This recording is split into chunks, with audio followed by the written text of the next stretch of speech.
Good evening guys. Ito ay nabutan ako ng gabi. Nasiraan ako. Nag-overheat. May butas pala yung aking hose oh. Yan oh. Yan. Ngayon pa dumating yung spare parts na hose. Nag-overheat. Tumirik yung aking sasakyan. Hindi na umanda.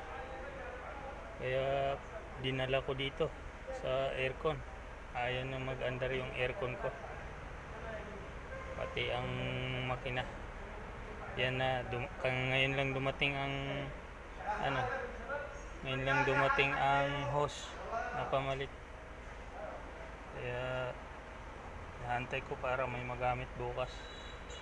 Dapat may overtime ito. Inano ko sa office na magkaroon ako ng overtime. Yan, tinanggal yung upuan dito. Yan. Kaya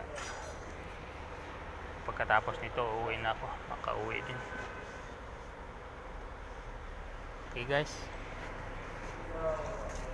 babay ako. Babay, yan yung nasira sa akin. Ayun na umandar. Okay guys, bye bye. God bless po. God bless.